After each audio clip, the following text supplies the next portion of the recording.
Buenas tardes. ¿Qué tal? ¿Cómo está? A ver, ¿quiénes están? A ver, está Ale, André, Angie, Mariana, Teina, Miguel, Robert, Elena. ¿Qué tal, chicos? ¿Cómo están? Víctor. Hola, Víctor. Está Víctor. Xiomara también. ¿Qué tal, chicos? ¿Cómo se encuentran? Buenas tardes a todos. Buenas tardes. Hola, hola. Hola, Deina. Está Miguel, Xiomara. ¿Qué tal, chicos? A ver. em, Esta semana, como les había comentado la semana pasada, vamos a ver la continuación del tema de epistemología. Ya les he dicho antes, creo, pero de todas maneras no está de más recalcar que el tema de epistemología es un tema fijo en examen de admisión. Siempre viene en examen de admisión. Al menos una pregunta, ¿no? Para los que van al área E suelen venir dos preguntas de este tema. Entonces hay que tenerlo bastante en cuenta, ¿sí? Para el repaso, ¿no? Para cuando ustedes quieran revisar los temas de nuevo, si van a verlos de nuevo en filosofía, les recomiendo sí o sí revisar epistemología. La semana pasada vimos características del conocimiento científico, método científico, los pasos, ¿no? Del método científico, vimos también funciones de la ciencia, clasificación de las ciencias, ¿no? Y esta semana vamos a continuar con la teoría, vamos a ver problemas epistemológicos contemporáneos, que es un tema que ha venido recurrentemente, ¿no? Por ejemplo, un tema que ha venido muchas veces, de esto que vamos a ver hoy día, es el falsacionismo de Popper. Pero para entender el falsacionismo de Popper, primero tienes que entender el verificacionismo. Entonces vamos a hablar de ese tema. La semana pasada les compartí un video, no sé si se acuerdan, de YouTube, donde se hablaba acerca del método científico, ¿no? No sé si llegaron a verlo completo, pero en todo caso, si es que no lo han visto, no se preocupen, vamos a ver un poquito de ese video que nos va a servir para entender mejor lo que vamos a ver hoy día en teoría, ¿ya? Entonces les voy a compartir un ratito el video que les dejé la semana pasada por si acaso si no lo han visto. Ya, los voy a compartir un ratito para que tengan digamos, un marco general, ¿no? De lo que vamos a ver hoy, ya, para que no sea tan complicado para ustedes. Y bueno, sobre todo como en el video se pueden ver pues imágenes, otras cosas, es una ayuda visual, ¿no? Que va a servir para que comprendan mejor el tema, porque estos temas de epistemología a veces pueden ser un poquito complicados de entender si no tenemos esa ayuda visual, ¿no? Entonces, les voy a compartir un fragmento del video que les compartí la semana pasada. Y luego de eso ya comenzamos a ver la teoría, ¿ya? Entonces, a ver, esta parte del video que les voy a compartir tiene que ver sobre todo con el problema de la demarcación, que es el tema que más ha venido en examen de admisión, el problema de la demarcación. Te explico primero. ¿Qué es el problema de la demarcación? Es lo siguiente. ¿Cómo yo puedo saber si una teoría es científica o si me están estafando y me están haciendo pasar por ciencia algo que no es ciencia, ¿no?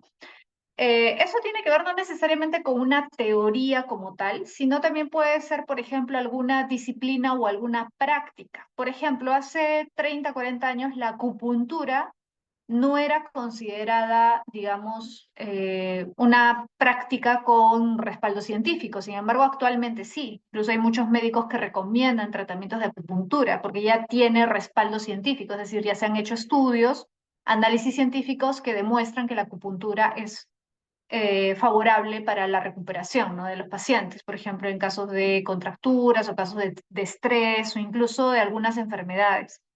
Entonces, la acupuntura actualmente se considera un tipo de conocimiento ancestral con base científica. Sin embargo, hace 30, 40 años, muchos lo consideraban una práctica pseudocientífica, es decir, que pretendía ser válida científicamente, pero que no lo era. ¿Por qué te menciono el caso de la acupuntura? Para que te des cuenta cómo a veces un conocimiento o una práctica puede ganar digamos, su validez científica con el tiempo. Algo que era considerado pseudociencia se convierte en algo validado por la ciencia. O al revés, algo que antes era considerado un conocimiento válido, actualmente ya no tiene ese respaldo científico. Por ejemplo, la astrología, ¿no? Hace 400, 500 años muchos consideran que la astrología tenía base a partir del conocimiento de los astros, ¿no? Sin embargo, actualmente se considera pues que no tiene ningún tipo de respaldo científico. Entonces, solamente es un caso como para que te des cuenta de cuál es el problema, ¿no? El problema de la demarcación, cómo yo marco la frontera entre la ciencia y la pseudociencia, cómo marco la frontera entre una teoría, una práctica científica y una práctica que parece ser científica o que pretende ser científica o tener respaldo científico, pero que en el fondo no lo tiene. ¿Ya? Ese es el problema de la demarcación, que es el problema más conocido de los problemas epistemológicos. ¿Sí? Entonces te voy a compartir un fragmento del video que te había mencionado la semana pasada para que más o menos tengas un marco general y luego comenzamos con la teoría. ¿Ya? Ahí te comparto. A ver, un ratito. Ahí vamos. Ahí comienza. Con la brujería. Esta postura tan incómoda se llama relativismo epistemológico y explica, en parte, por qué los filósofos de la ciencia tienen tan mala fama entre los científicos y entre los filósofos, para que engañarnos. A ver, un ratito, ahí lo voy a adelantar hasta la parte donde es, ¿ya? Acá comienza, acá comienza. Ahí está.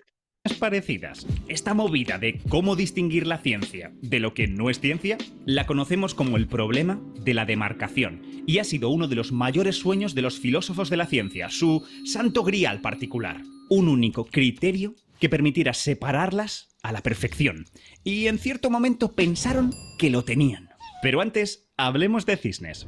Si hoy ves un cisne blanco, mañana ves dos, tus padres, tus abuelos, todo el mundo y todos los registros escritos solo han visto cisnes blancos, inducirías que todos los cisnes son blancos.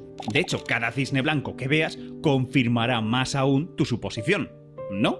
Esta forma de pensar se llama verificacionismo. La idea de que el conocimiento científico podía verse reforzado con cada predicción acertada. De hecho, en Europa teníamos una expresión para referirnos a cosas imposibles. Se las comparaba con un cisne negro. Sin embargo, en 1697 los europeos encontraron toda una especie de cisnes negros en Australia. Reflexionando sobre esto, David Hume se dio cuenta de que no importaba cuántos cisnes blancos hubieran visto hasta entonces. Una expedición había encontrado lo imposible. Los cisnes blancos no nos decían nada sobre la existencia o inexistencia de cisnes de otros colores. Evidentemente, Hume no hablaba solo de aves, había descrito el problema de la inducción. No importa cuántas veces hayamos experimentado algo, no podemos asumir que siempre se vaya a dar así. Simplemente no podemos estar seguros con total certeza. El cisne negro había matado al verificacionismo. Ahora, A ver, voy a continuar con el video, pero solamente para hacer una aclaración, ¿ya? Mira, si te das cuenta, lo que te está diciendo el video es que el verificacionismo es inductivista. ¿Por qué?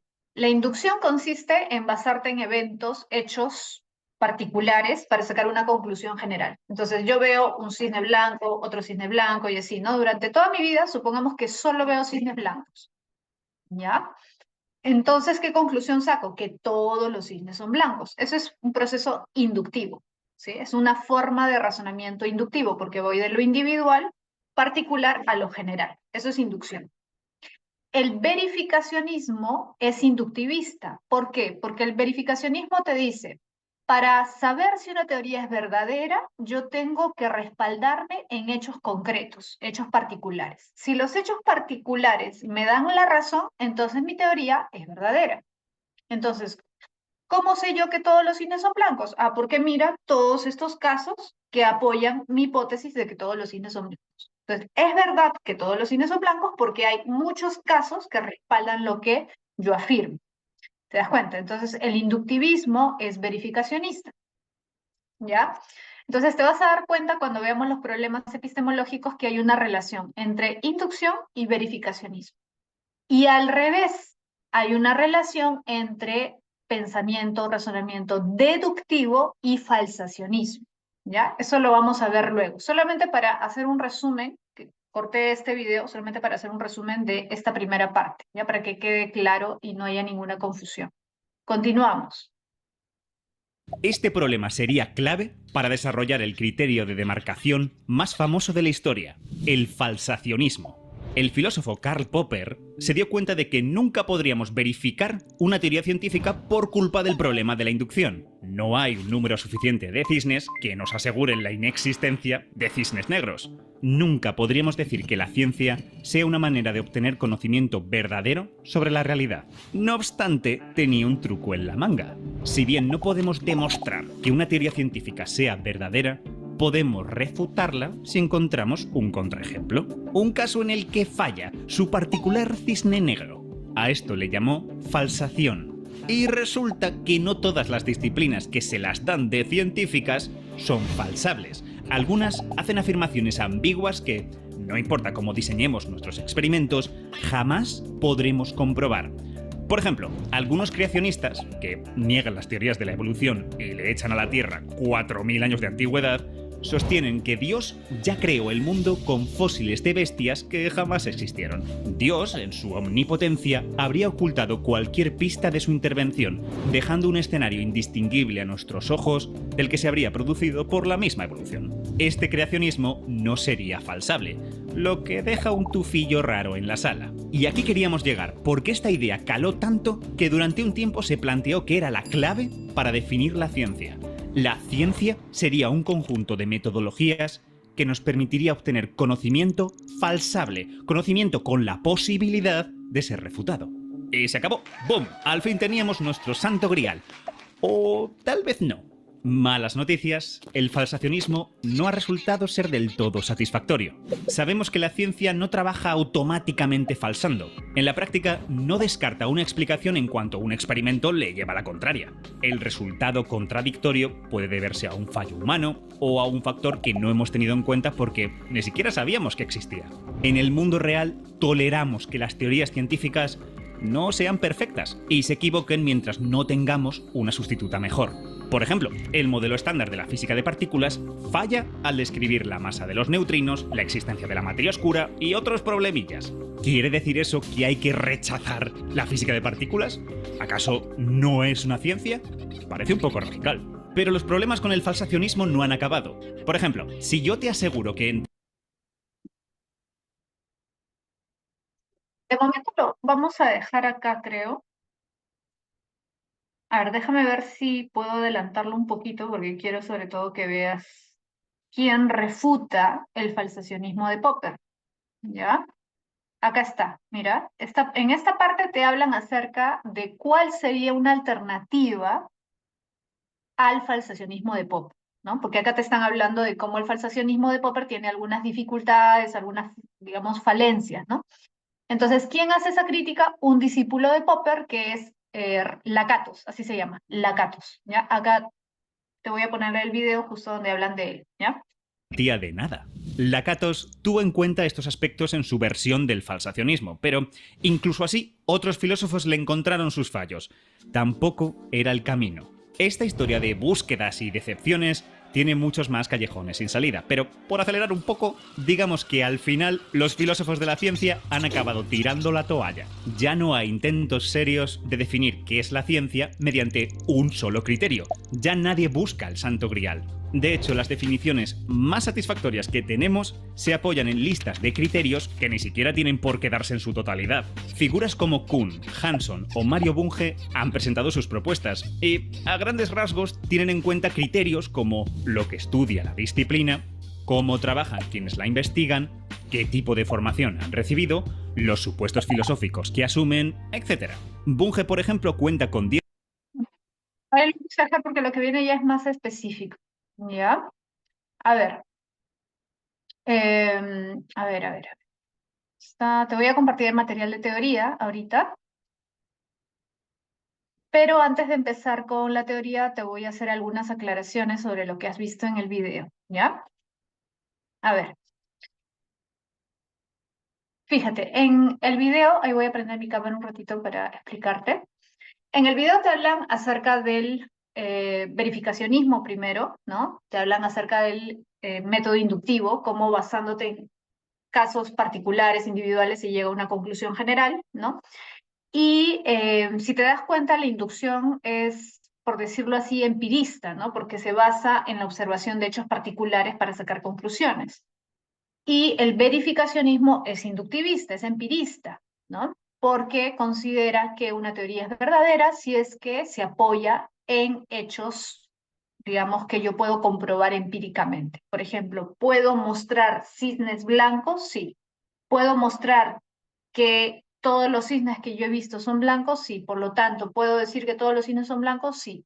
Para el verificacionismo. Ahora, luego viene Popper, que hace una crítica al verificacionismo, porque es más, el propio caso de los cisnes le da la razón a Popper, porque Popper se da cuenta de que por más cisnes blancos que yo vea, jamás voy a poder afirmar que todos los cisnes son blancos. O sea, hay que tener en cuenta que siempre la experiencia es particular, es individual. Incluso si yo sumo mi experiencia con tu experiencia, con la experiencia de mi papá, de mi mamá, de mis abuelitos, de mis primos, igual la experiencia siempre es limitada. O sea, nosotros, aunque incluso sumemos las experiencias de todos los seres humanos no estamos en todos los lugares del mundo o en todos los lugares del universo como para afirmar que lo que nosotros vemos es todo lo que existe.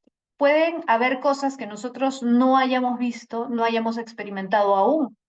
Entonces, por eso es equivocado plantear a partir de las experiencias particulares algo absoluto, total. Entonces, Popper por eso está en contra de la inducción y está en contra del verificacionismo. Entonces, ¿qué plantea él? El falsacionismo. ¿Qué quiere decir eso? Para Popper, yo no puedo afirmar que una teoría es científica por el hecho de que se basa en eventos particulares. Una teoría yo no puedo calificarla de científica por el solo hecho de que la respalden casos o hechos particulares. Porque, por ejemplo, incluso la astrología es una pseudociencia. La astrología no es científica, es una pseudociencia. Ahora, la astrología puede decirme, pero mira, en este caso mi pronóstico se cumplió. Sí, podría ser. Por ejemplo, supongamos ya que yo soy una astróloga y yo te digo a ti, supongamos eres del signo Leo. A los Leos esta semana les va a ir mal, supongamos, ¿ya? Y efectivamente te va mal. Tu mamá también es Leo y también le va mal. Entonces, basándonos en los hechos particulares, ¿se cumplió lo que yo dije? Sí. ¿Eso es suficiente para decir que mis afirmaciones, que mi teoría, que la astrología es científica? No. O sea, el hecho de que hayan casos, eventos que respalden lo que yo afirmo, no significa que mi teoría es cierta. Entonces, eso es lo que plantea Popper. Él dice, por más casos particulares que apoyen una teoría, no implica que la teoría es verdadera. Entonces, ¿cómo puedo yo saber si una teoría es científica? Bueno, Popper dice, en vez de buscar casos que respalden la teoría, al revés, el científico, el verdadero científico, busca la verdad. Ahora, eso no quiere decir, ojo, él no es crítico de la ciencia, o sea, no es que él no crea en la ciencia, sino que él cree que la ciencia es valiosa, pero no es, digamos, la verdad absoluta, porque si una teoría científica fuera la verdad absoluta, entonces la ciencia se estancaría, se detendría. La ciencia está en continuo progreso, continuo avance, y para que la ciencia esté en continuo progreso, tiene que aceptar que sus teorías científicas siempre son limitadas, que siempre pueden estar equivocadas, que pueden ser corregidas. Entonces, una teoría científica no es una verdad absoluta. Y como no es una verdad absoluta, ¿qué significa? Que puede haber un evento que contradiga lo que dice la teoría. En otras palabras, puede haber un contraejemplo. Entonces, toda teoría científica puede encontrar contraejemplos a lo que ella afirma. Entonces, desde el punto de vista de Popper, en vez de buscar casos que apoyen mi teoría, yo debería buscar casos que vayan en contra de mi teoría. Contraejemplo. Si yo admito que mi teoría puede estar equivocada, es decir, que puede haber un contraejemplo de mi teoría, entonces mi teoría es científica. En cambio, si yo no admito la posibilidad de encontrar un contraejemplo a mi teoría, eso significa que yo estoy planteando un dogma. ¿Se entiende? Es decir, no estaría planteando una teoría científica, sino más bien una teoría dogmática. Y una teoría dogmática no es científica, ¿no? Una teoría dogmática que pretende ser absolutamente verdadera está más cerca de la religión que de la ciencia. Entonces, Popper por eso considera que el verificacionismo no es, digamos, el criterio para determinar si una teoría es verdadera, sino más bien el falsacionismo. Es decir, repito, si una teoría admite la falsación, admite la posibilidad de ser falsada, es decir, admite que es falsable por un contraejemplo, es científica. Ahora, ¿qué pasa si yo busco el contraejemplo, el cisne negro, que rebata mi teoría, pero no lo encuentro? ¿Eso significa que mi teoría sí es verdadera? No, significa que ha quedado corroborada provisionalmente. Eso quiere decir que por el momento sirve, ¿sí? Pero eso no anula la posibilidad de que aparezca un cisne negro, es decir, un contraejemplo, ¿no? Yo siempre debo estar abierto a la posibilidad de que mi teoría falle en algo. Entonces, la teoría científica es falsable, es una teoría falsable que aún no ha sido falsada. ¿Te acuerdas que vimos la semana pasada la definición de ciencia? Y yo te hice hincapié en algo que ha venido en examen de admisión. Recuerda que la ciencia es falible y perfectible. Decir que la ciencia es falible y perfectible es lo mismo que decir que una teoría científica es falible y perfectible. Es decir, no es perfecta. Es decir, no es la verdad absoluta. Por eso en el video, ¿te acuerdas que decía, la ciencia no nos lleva a la verdad? ¿No? A pesar de que usualmente nosotros tenemos esa manera de pensar en la ciencia no es una verdad absoluta, porque si fuera así, no habrían interrogantes en el ámbito de la ciencia. Y en todos los, digamos, en todas las ramas de la ciencia siempre hay interrogantes. En la biología, en la química, en la física, en la astronomía, o sea, siempre hay problemas, fenómenos que aún no se han explicado. Por eso es que Popper considera que es una visión dogmática de la ciencia, creer que la ciencia nos da una verdad absoluta. La ciencia nos ayuda a entender el universo cada vez más, sí, eso es cierto, pero no significa que nos explica el universo en su totalidad, eso no. Por eso es que una teoría científica, repito, no es una verdad absoluta. Es decir, es pasible de cualquier modificación o perfeccionamiento, ¿sí? Bien, entonces, acá ya tenemos un poco el resumen de lo más importante, que es el problema de la demarcación, ¿no? El verificacionismo, el falsacionismo. Acá, fíjate, en la primera diapositiva te he puesto un resumen de los problemas epistemológicos. Hay tres grandes problemas, ¿no? Los más conocidos son los dos primeros, el problema de la demarcación, que es lo que hemos estado hablando ahorita, y el problema de la inducción. Y al final vamos a ver el problema del progreso científico, que esto ha comenzado a venir ya más recientemente en los exámenes de admisión. Ahora, el problema de la demarcación, fíjate, es lo que estábamos conversando hace un momento. ¿Cómo distingo yo una teoría científica de una teoría pseudocientífica? ¿Qué dice el Círculo de Viena? Dice, bueno, si una teoría puede ser verificada por hechos particulares, es una teoría científica. En cambio, ¿qué dice Popper? Si una teoría no puede ser falsada, no es una teoría científica. Una teoría es científica si admite la posibilidad de fallar, si admite que puede aparecer un contraejemplo que la refute. ¿Sí? El Círculo de Viena, por si acaso, era un grupo de filósofos y científicos. Ojo, eran las dos cosas al mismo tiempo, ¿eh? O sea, eran físicos, la mayoría de ellos eran físicos y filósofos. Habían estudiado las dos cosas, las dos ramas, digamos, las dos materias. Ellos planteaban la verificación como forma de determinar si una teoría era científica. Popper va a decir no, por lo que ya conversamos, porque por más eventos, por más observaciones que yo acumule, jamás voy a poder decir que todos los casos se cumplen. Entonces él plantea la falsación, ¿ya? El falsacionismo, ¿sí? Ojo, también al falsacionismo se le llama refutacionismo. Refutacionismo o falsacionismo es lo mismo. Fíjate, acá está en esta diapositiva el resumen de el verificacionismo del Círculo de Viena, como también se les llama a los miembros del Círculo de Viena neopositivistas o neoempiristas.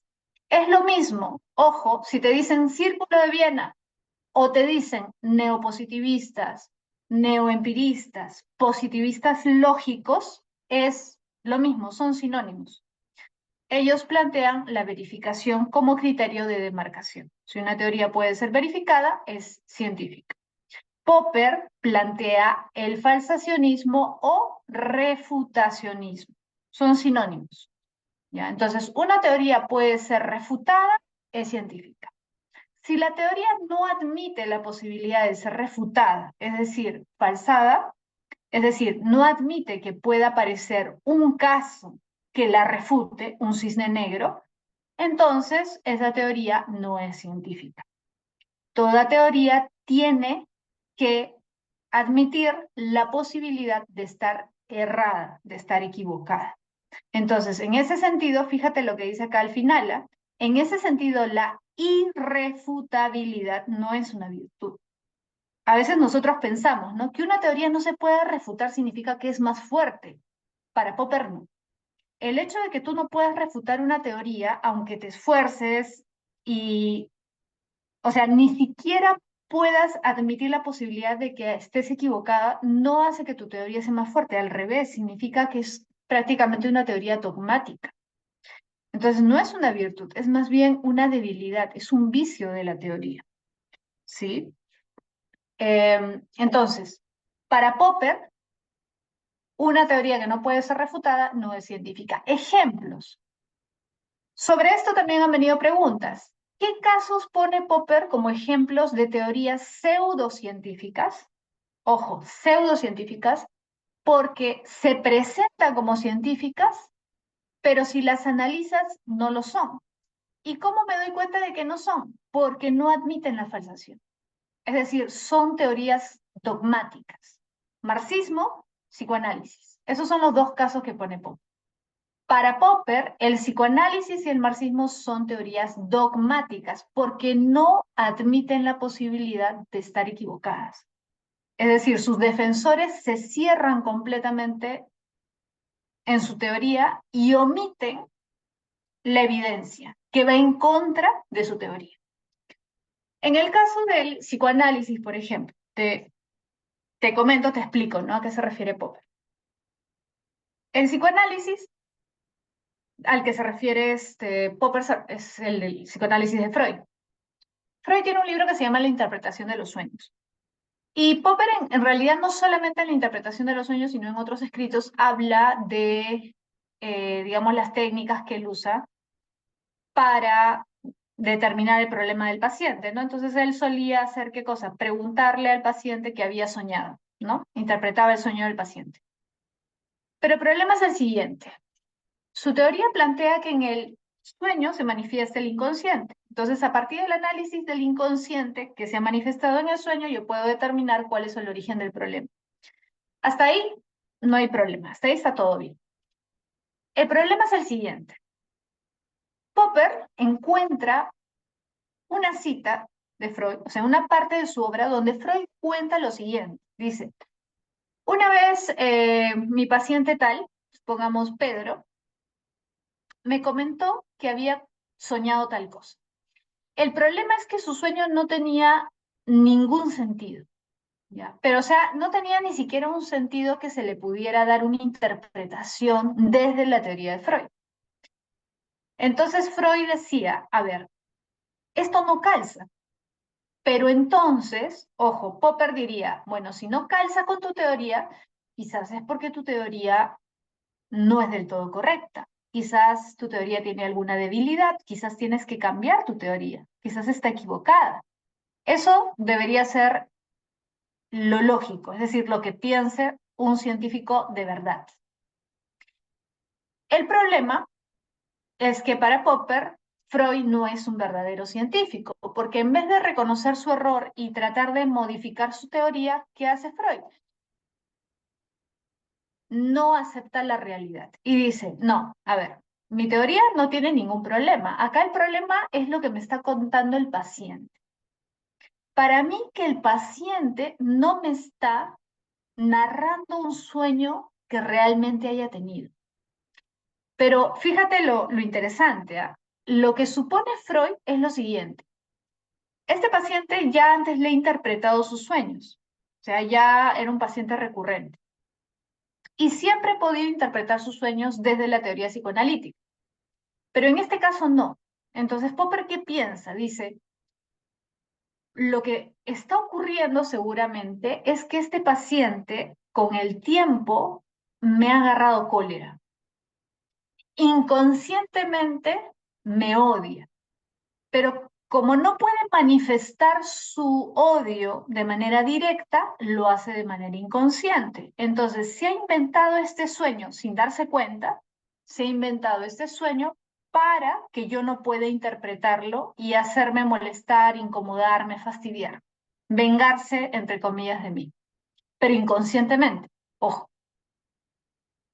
Entonces, creo que ya más o menos te das cuenta del problema, ¿no? Entonces, Popper dice, oye, pero eso no es jalado de los cabellos. O sea, ¿por qué darle 1000 vueltas al asunto? En vez de aceptar que tu teoría quizás no es del todo correcta, que tiene algún fallo, algún error, y cambiar tu teoría para explicar la realidad, ¿no? Le das 1000 vueltas a la realidad para que calce con tu teoría. Entonces, ¿esa es una actitud científica? ¿Realmente es una actitud científica? Popper va a decir obviamente no, ¿no? O sea, el verdadero científico acepta la realidad, aunque la realidad lo contradiga. En cambio, el que no tiene una verdadera actitud científica, una persona dogmática, se cierra a su verdad, ¿no? Y trata de cambiar la realidad para que calce con su verdad.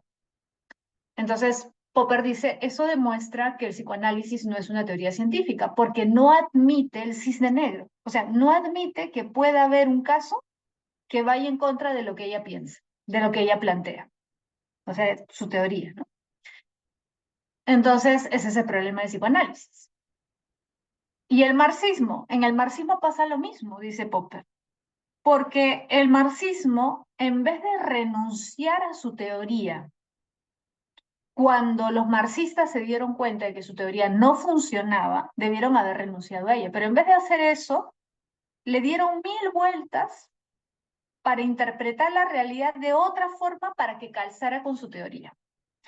¿Cuál es la prueba de que la teoría marxista estaba equivocada desde el punto de vista de Popper? Bueno, uno de los casos, porque hay varios, dice Popper, ¿no? Pero uno de los, digamos, de los cisnes negros, uno de los contraejemplos que refutaron el marxismo. Mira, no sé si tú te acuerdas, pero Marx considera que a lo largo de la historia han habido lucha de clases, ¿no? Entonces él consideraba que así como había desaparecido el esclavismo como forma de producción, el feudalismo, ¿no? Y que actualmente, o sea, el feudalismo todavía existía, pero en menor medida, digamos, ¿no? Y había aparecido el capitalismo, ¿no? Y esa relación tensa, contradictoria entre obreros y burgueses, proletarios y burgueses, creaba un escenario que iba a ser necesario una nueva revolución. Entonces, eso iba a propiciar un nuevo cambio en la estructura económica. Desde el punto de vista de Marx, la revolución socialista iba a llevar a una etapa socialista, es decir, iba a terminar con el capitalismo. El capitalismo era una fase que íbamos a superar, que iba a acabarse en algún momento, tenía que acabarse en algún momento. Pero desde el punto de vista de Marx, esa revolución socialista solo se podía dar en aquellos países donde las tensiones entre los obreros y los capitalistas fueran tan fuertes que necesariamente se tuviera que dar una revolución. Entonces, ¿dónde se tenía para Marx necesariamente, o mejor dicho, dónde se iba necesariamente a dar una revolución socialista? En los países capitalistas. O sea, cuanto más capitalista fuera un país, más probabilidades de que ahí se diera la revolución. Acuérdate de la revolución industrial, la primera y la segunda revolución industrial. Para Marx, esa revolución, lo más probable es que se diera en Inglaterra, que era el país más capitalista en esa época, en ese momento. Ahora te pregunto, tú te debes acordar por tus clases de historia, ¿dónde se dieron las grandes revoluciones socialistas? ¿En qué países se dieron las grandes revoluciones socialistas? ¿Te acuerdas?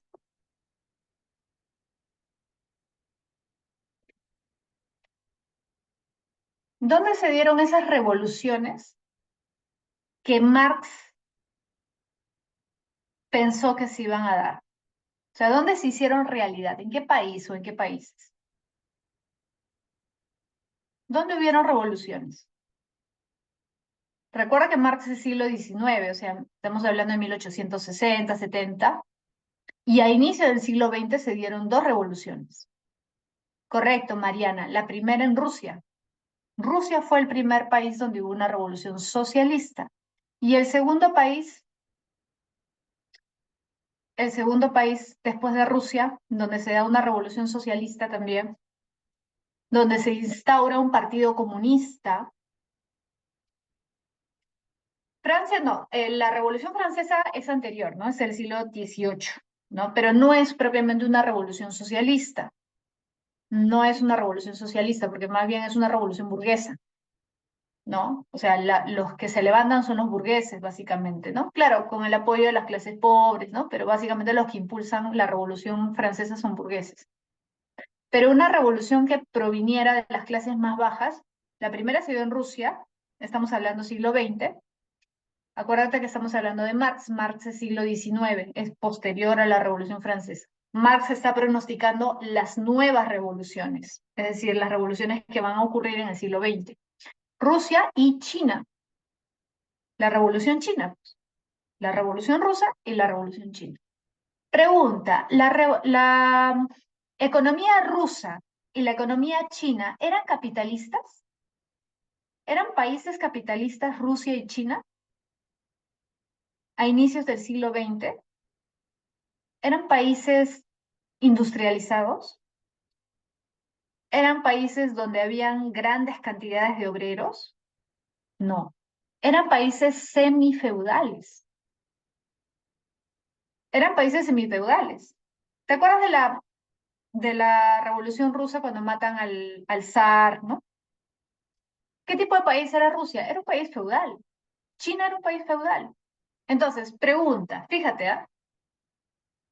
¿La realidad estaba contradiciendo la teoría marxista o no? Porque la revolución no se dio en los países que Marx suponía. Marx creía que la revolución socialista se iba a dar en Inglaterra. Eso era lo lógico desde la teoría marxista, pero en la realidad no se dio así. Es decir, la realidad estaba contradiciendo la teoría de Marx. Entonces, desde el punto de vista de Popper, ¿qué debieron hacer los marxistas?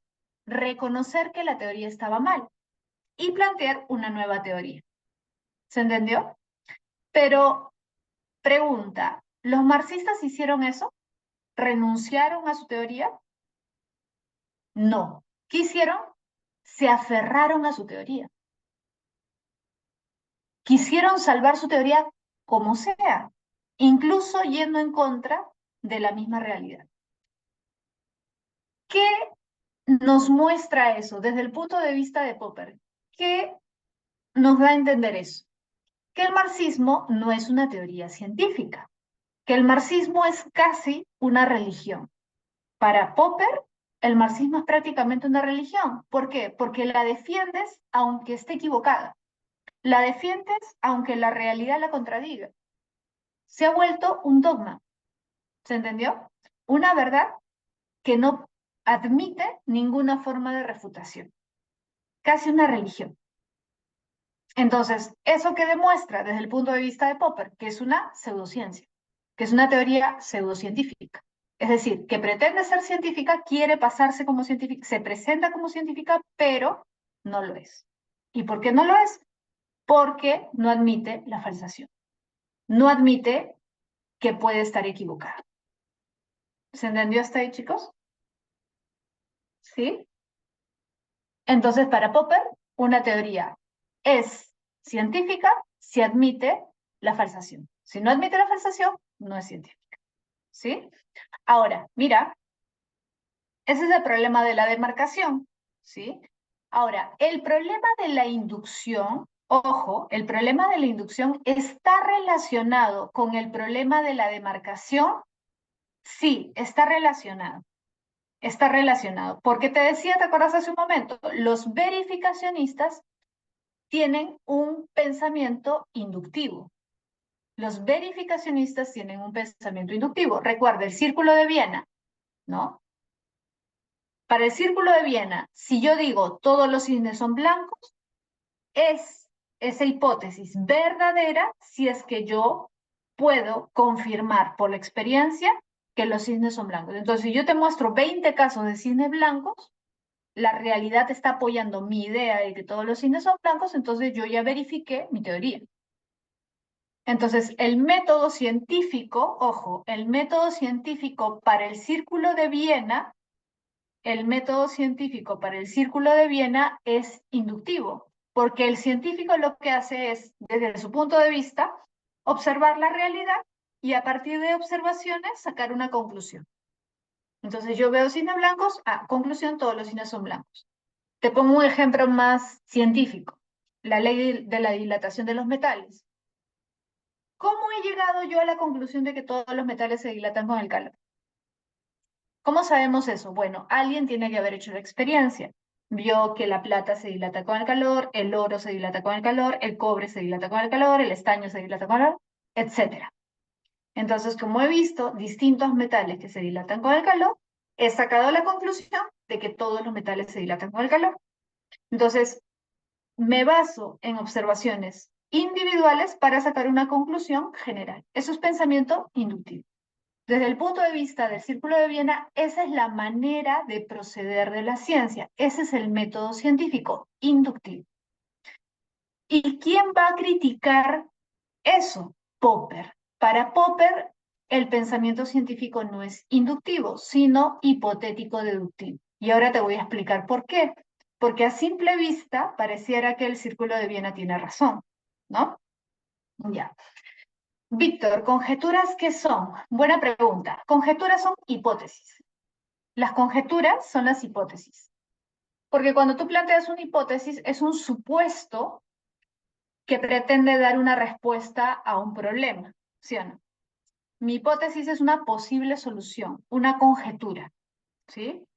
No es la respuesta definitiva, porque puede como puede no ser la solución, ¿sí? Justamente el que usa ese término es Popper, ¿sí? Él tiene un libro que se llama Conjeturas y Refutaciones. Conjeturas, hipótesis. Refutaciones, falsaciones. Porque para Popper en eso consiste la ciencia, en plantear hipótesis, plantear conjeturas y luego tratar de refutar esas hipótesis, tratar de refutar las conjeturas. ¿Sí? Entonces, justamente aquí les voy a explicar eso. Mira, te decía, el Círculo de Viena plantea que el razonamiento científico es inductivo porque va de lo particular a lo general. Y aparentemente funciona. Por ejemplo, el caso de la ley de la dilatación de los metales.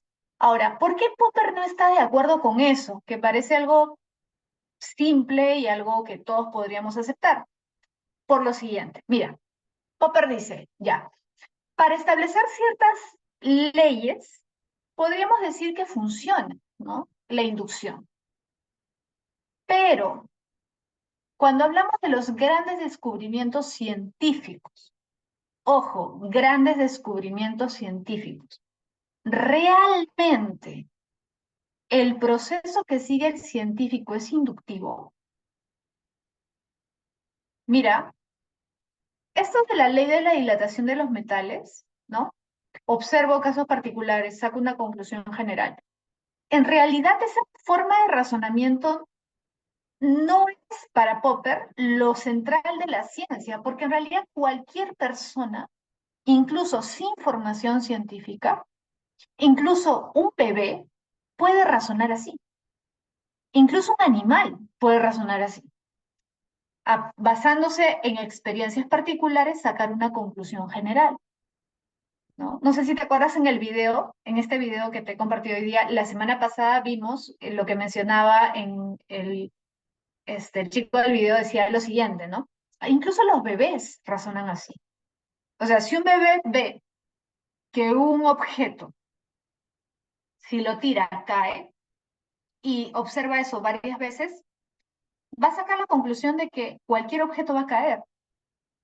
Y eso no es un razonamiento científico, eso es una experiencia común y corriente, es una experiencia ordinaria, incluso los animales, ¿no? Por ejemplo, te pongo un caso. Mi perrita, tengo una perrita. Cada vez que yo cojo su correa para sacarla a pasear, ella sabe que va a salir. ¿Por qué sabe que va a salir? ¿Por qué saca la conclusión de que va a salir? Porque otras veces ha pasado lo mismo. Cada vez que cojo su correa, ella sale.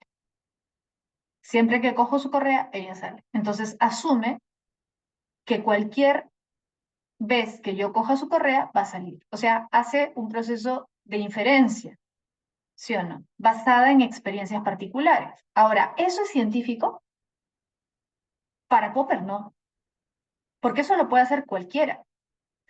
En realidad, lo que distingue a un gran científico de un científico común y corriente no es el pensamiento inductivo. Lo que diferencia a los grandes científicos, para Popper, es su capacidad de crear hipótesis, de crear conjeturas. Crear hipótesis que a nadie se le hubieran ocurrido. En otras palabras, el verdadero científico tiene que tener una gran dosis de imaginación. Cualquier persona no tiene la suficiente capacidad para generar hipótesis. Entonces, ¿cuál es el ejemplo, por ejemplo, que pone Popper? El caso de Einstein. ¿Por qué Einstein es uno de los grandes científicos de toda la historia? Porque Einstein fue capaz de conjeturar, de plantear una hipótesis que a nadie se le hubiera ocurrido, que a nadie se le había ocurrido, que era una hipótesis que desafiaba nuestro sentido común. Entonces, el sentido común no es científico, más bien el pensamiento científico va en contra del sentido común. Entonces, si tú, por ejemplo, sabes qué es lo que plantea la teoría de la relatividad de Einstein, te vas a dar cuenta de que va en contra de lo que nosotros normalmente creemos.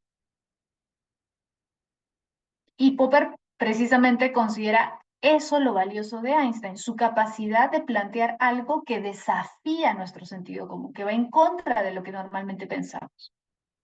Plantea una hipótesis que a nadie se le había ocurrido plantear. Entonces, mira, ¿por qué el método científico para Popper es hipotético-deductivo? Porque lo principal del método científico no es la observación, porque cualquiera puede observar la realidad y sacar conclusiones. Los animales también observan la realidad y sacan conclusiones. Lo que distingue el pensamiento científico, dice Popper, es la capacidad del científico de generar hipótesis que resuelvan problemas. Hipótesis que puedan resolver un problema. Y después de que tú has planteado una posible solución a un problema, recién vas a la observación. Por eso es deductivo. Repito, inductivo, primera observación, veo hechos particulares, saco una conclusión general. Pero la observación es la base. Hipotético deductivo es al revés. No voy de lo particular a lo general, sino al revés, voy de lo general a lo particular. Profesora, ¿qué sería lo general? La hipótesis. La hipótesis es lo general. Voy de lo general, de la hipótesis, a la observación. ¿Y qué sería la observación? La contrastación. ¿Te acuerdas en el método científico que en filosofía decíamos, primero tenemos el planteamiento del problema, luego formulamos una hipótesis para resolver el problema y luego contrastamos la hipótesis? Es decir, vamos a la realidad y enfrentamos nuestra hipótesis con la realidad. Ahí se da para Popper la observación. ¿Te das cuenta? Entonces es al revés, dice. No vamos de lo particular a lo general, sino de la hipótesis general a la observación particular. Por eso es hipotético deductivo el proceso de investigación científica, el método científico. ¿Te das cuenta? Ahora, mira, eso está acá. ¿Te das cuenta? El método inductivo que dice, partimos de la observación de los hechos, hacemos una inducción y llegamos a teorías, leyes generales, ¿no? Por ejemplo, el caso que te decía, la ley de la dilatación de los metales. Observamos distintos metales que se dilatan con el calor, hacemos una inducción, todos los metales se dilatan con el calor. Eso es lo que plantea el Círculo de Viena, ¿sí? Que también por eso son llamados empiristas lógicos. ¿Por qué empiristas lógicos? Porque para ellos todo se basa en la observación de hechos, en las experiencias particulares. Esa es la base para ellos. ¿Te das cuenta? Popper, ¿qué va a decir? No, el método científico es hipotético deductivo y la ciencia es una búsqueda sin término. Ojo, ¿por qué le llama búsqueda sin término? Por lo que te comenté hace un momento, la ciencia no es una verdad absoluta. Si fuera una verdad absoluta, ya no buscaríamos nada más. Si ya todo está respondido, si ya todo tiene respuesta, ¿para qué vamos a seguir buscando? Pero Popper dice, no, en realidad la ciencia está en continuo progreso, continuo avance. Ojo, el hecho de que él no crea que la ciencia es una verdad absoluta no significa que él menosprecie la ciencia, al contrario. Él considera que la ciencia no puede ser una verdad absoluta porque si así fuera, ya no tendríamos nada más que investigar. Y en la realidad no es así, en la realidad hay muchas preguntas aún sin responder y la ciencia nos ayuda a responderlas. Pero eso no significa que la ciencia tiene ya la respuesta a todo. Y es más, para Popper nunca, por eso es una búsqueda sin término, nunca la ciencia va a tener una respuesta a todo. Nos acercamos cada vez más a la verdad, sí, pero es un acercamiento infinito. ¿Por qué? Porque el mundo es infinito. El universo es infinito. Entonces, es imposible tener respuestas para todos los fenómenos de la naturaleza. ¿Sí? Víctor dice, racionalismo crítico también se le puede... Sí, exacto. Popper, no es el método de Popper, sino se le, digamos, es su perspectiva filosófica, su perspectiva epistemológica se le llama racionalismo crítico. Correcto, Víctor. Racionalismo crítico se le llama su propuesta epistemológica. ¿Por qué racionalismo crítico? Porque considera que la forma en que investiga la ciencia es a partir de la razón. Por eso te decía, no es que él minusvalore la ciencia, sí la valora, pero la valora desde otra perspectiva, o sea, la valora en el sentido de que la ciencia nos acerca cada vez a conocer mejor el universo. Considera que toda investigación científica sigue cierto orden, por eso es racionalista, pero crítico, ¿por qué? Porque no es dogmático. ¿Sí? Los racionalistas, digamos, suelen ser dogmáticos, pero él no es dogmático, al contrario, es antidogmático, porque él considera que siempre van a haber nuevas cosas por descubrirse. Considera que las teorías científicas no son una verdad absoluta, es antidogmático, es crítico, por eso se le llama así, racionalismo crítico. ¿Sí? Desde otra perspectiva también podrías decir que es racionalista crítico, ¿por qué? Porque a diferencia, por ejemplo, de Thomas Kuhn, que lo vamos a estudiar en un momento, no es pues relativista. Thomas Kuhn sí es relativista. O sea, Thomas Kuhn sí considera que una teoría científica vale lo mismo que cualquier otra teoría. O sea, que no hay teorías científicas mejores o peores. Popper no cree eso. Popper sí considera que hay, digamos, mejores teorías y peores teorías, ¿no? Entonces, Kuhn es relativista, Popper no. Por eso también se le considera racionalista, Popper, ¿ya? Entonces, acá está justamente eso, ¿no? Todas las explicaciones científicas deben concebirse, acá está, mira, como incompletas. O sea, una teoría científica no es una verdad absoluta, siempre puede corregirse, siempre puede mejorarse o incluso se puede abandonar una teoría si es que encontramos un contraejemplo para formar una nueva teoría, ¿ya? Ahora, vamos a pasar al problema, perdón, me faltaba el anarquismo epistemológico de Feyerabend. Mira, el anarquismo epistemológico es la postura de Paul Feyerabend. Feyerabend es un filósofo que ha estado viniendo en los últimos años en examen de admisión, han venido preguntas. Mira, si te das cuenta, vamos a regresar a la pregunta del método de la ciencia. ¿Cuál es el método científico? El Círculo de Viena dice que el método científico es inductivo. Popper dice que es deductivo, hipotético deductivo. Y Feyerabend, perdón, ¿qué dice? Dice que no existe un método científico. Mira, para Feyerabend no hay un método científico. ¿Qué significa esto? Ojo, eso no significa que los científicos no hagan nada o que no sigan ciertos procedimientos. O sea, el científico va a seguir procedimientos, pero no es que va a obedecer un método. O sea, no es que el científico sigue sí o sí estos pasos. Esto que hemos estudiado, ¿no? Por ejemplo, la pregunta, el planteamiento del problema, la contrastación, el análisis de... No. Feyerabend dice, en la realidad el científico hace su investigación como él puede, como él quiere, como a él le resulta, como a él le funciona. ¿Por qué? ¿Te acuerdas que la semana pasada estuvimos conversando justamente de eso? Porque el problema de la ciencia es que no es una cosa homogénea. O sea, una cosa, por ejemplo, es la historia y otra cosa completamente distinta es la física. Una cosa es la arqueología y otra cosa es la botánica. Una cosa es la matemática, que es una ciencia, y otra cosa es la astronomía. Que pueden haber relaciones, sí, pero el objeto de estudio de un matemático no es el objeto de estudio de un botánico. Son objetos de estudio tan distintos que tú no puedes exigirle a todos los científicos que usen los mismos pasos, porque sus disciplinas son distintas, sus objetos de estudio son distintos, sus formas de experimentación o de contrastación son diferentes.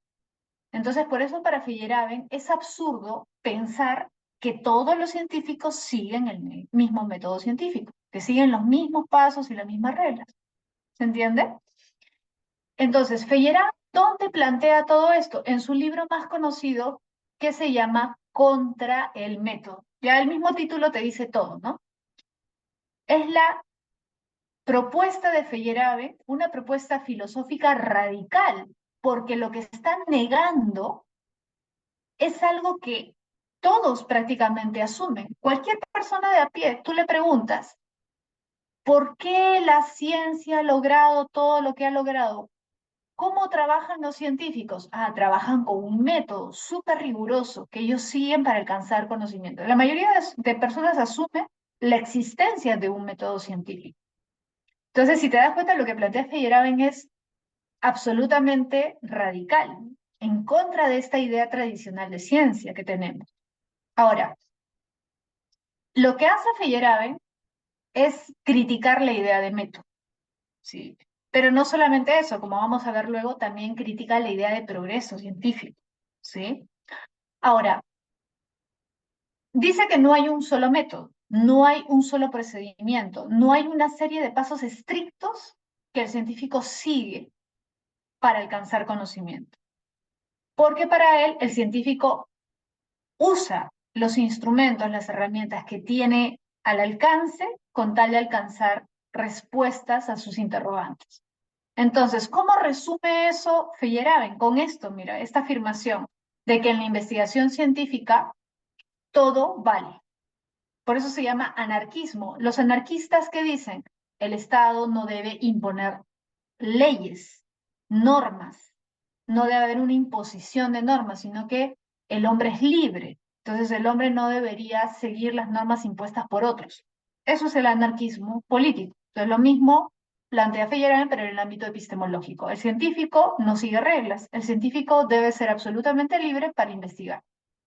Y usa, es más, ni siquiera es que debe, porque no es que el científico se ciña a reglas, pero debería ser libre. No, ni siquiera es eso. Para Feyerabend, la realidad es así. O sea, esta idea de método científico es una idea, por decirlo así, un ideal, ¿no? O sea, es una idea que muchos tenemos, pero que en la realidad no funciona. En la realidad no es así, porque la ciencia en la realidad no funciona así. Y es más, pone ejemplos históricos que le dan la razón, que apoyan su propuesta, ¿no? Y dice, por ejemplo, normalmente cuando hablamos de método científico decimos que el método surge en la Edad Moderna. Muchos atribuyen la aparición del método científico a Galileo. Algunos hablan de Bacon, otros hablan de Galileo. Pero bueno, digamos Galileo, ¿no? Es época moderna, ¿sí? Galileo es siglo XVII, XVI, XVII. Pero si nosotros estudiamos la vida de Galileo y analizamos las obras que él hace, vamos a ver que él no sigue un método científico. Al menos el método científico que nosotros nos imaginamos, no lo sigue. Así que al final, esto del método científico es nuestra interpretación de la actividad científica, pero en la realidad no existe eso. Entonces, de alguna forma lo que hace Feyerabend es remitirse a la realidad, o sea, basarse en la realidad para demostrar que en la realidad no existe un método. ¿Sí? Ahora, mira lo que dice acá que es interesante, ¿no? Dice, la separación, esta cita que está en inglés, ¿no? Dice, la separación del Estado y la Iglesia debería ser complementada con la separación del Estado y la ciencia.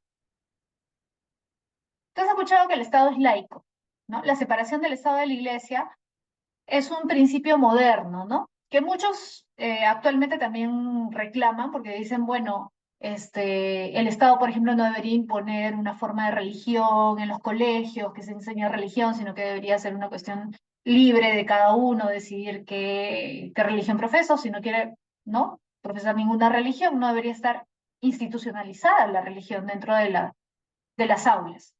Ya, así como hay una separación de la Iglesia y del Estado, para Feyerabend debe haber una separación del Estado y de la ciencia. Ojo, es algo que nosotros normalmente no nos cuestionamos. Para nosotros es normal estudiar cursos de ciencia en el colegio. Biología, física, matemáticas, ¿no? Es algo normal. ¿Por qué lo vemos como algo normal? Porque asumimos que la ciencia es un conocimiento valioso. Pero el problema, dice Feyerabend, es que nos han inculcado una forma de ver la ciencia equivocada. Y además, ¿qué es lo que hace que nosotros valoremos el conocimiento científico? ¿Por qué valoramos tanto la ciencia? Porque creemos que la ciencia es verdadera, porque creemos que la ciencia es rigurosa, porque creemos que la ciencia es objetiva. Pregunta, si yo te demuestro que la ciencia no es verdadera, no es rigurosa, no es objetiva, ¿no deberías cuestionarte por qué te imponen la enseñanza de la ciencia? Bueno, eso es lo que argumenta Feyerabend. Feyerabend dice, ¿la ciencia es rigurosa? No. ¿Por qué? Porque no hay método científico. Eso es una ilusión. La idea de que hay un método es una ilusión. ¿La ciencia es verdadera? No, porque no hay teorías científicas verdaderas. Porque las teorías científicas son formas de interpretación de la realidad. ¿Se entiende? Entonces lo que dice Feyerabend es, ¿por qué le damos ese papel privilegiado a la ciencia? ¿Por qué tenemos que estudiar ciencia? ¿Por qué mejor no estudiamos otra cosa? ¿Por qué nos tienen que imponer el estudio de la ciencia? Para Feyerabend, desde ese punto de vista, ¿no? Que suena bastante radical en realidad si te pones a pensar, si la ciencia no tiene una posición privilegiada porque no es rigurosa, porque no es verdadera, etcétera, entonces vale lo mismo que cualquier otro saber, que cualquier otro conocimiento. Entonces, yo debería tener la libertad de escoger qué quiero estudiar. Entonces, si yo no quiero estudiar ciencia, yo podría estudiar, no sé, pues yo podría elegir, por ejemplo, estudiar conocimientos ancestrales, magia, religión, chamanismo, ya es mi decisión, ¿no? O sea, pero no debería ponerse en un pedestal o por encima de otros conocimientos a la ciencia, desde el punto de vista de Feyerabend. Porque ese lugar privilegiado que le hemos dado a la ciencia se basa en una mentira, o sea, se basa en una idea falsa, no en una idea real de lo que es la ciencia, ¿no? De cómo realmente trabaja. Entonces, por eso dice eso, ¿no? Por eso dice, la separación del Estado y de la Iglesia debería ser complementada por la separación del Estado y la ciencia. Y mira lo que dice de la ciencia. Mira, la más reciente, más agresiva y más dogmática institución religiosa. O sea, Feyerabend compara la ciencia con una institución religiosa. ¿Por qué? Porque desde su punto de vista, la religión se ha vuelto, perdón, la ciencia se ha vuelto como una religión. La ciencia se ha vuelto como un dogma que tú no puedes atacar, que tú no puedes criticar, que tú no puedes cuestionar. Entonces simplemente tienes que acatar lo que se te enseña, ¿no? Por eso es que es crítico, ¿no? Ojo, de la ciencia tal y como se estudia, digamos, como se ha estandarizado su conocimiento en la educación, ¿no? Porque eso no quiere decir que él esté en contra de toda la ciencia, ¿no? Pero digamos, la ciencia tal como nosotros la estudiamos, desde su punto de vista se ha vuelto como un fetiche, ¿no? Como una ilusión que no es real. Por eso dice esto de acá, fíjate, por tanto, la ciencia no posee una característica especial que la haga necesariamente superior a otras formas de conocimiento. Por eso es que para él la ciencia no debería ser priorizada, privilegiada por encima de la filosofía, de la magia, de los conocimientos ancestrales, etcétera. ¿Sí? Es una posición bastante cuestionable, ¿no? Bastante radical. Pero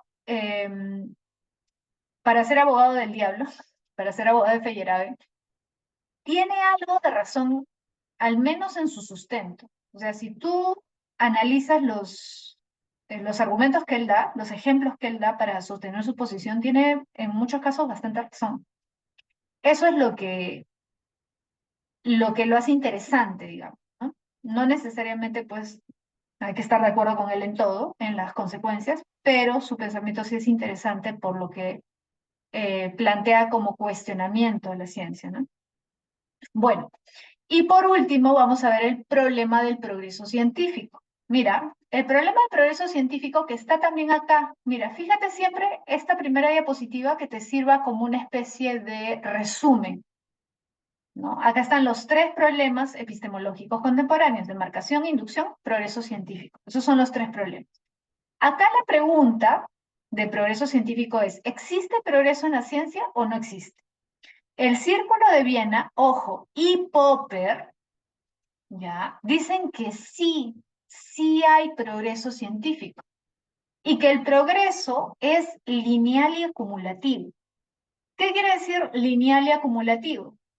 Bueno, la manera como la mayoría de nosotros ve la ciencia, o sea, ¿cómo generalmente vemos la ciencia? Como un conocimiento que se ha ido acumulando poco a poco. Entonces, por ejemplo, en el siglo XXI, actualmente, tenemos un conocimiento pues muy superior al conocimiento que teníamos en el siglo XVII.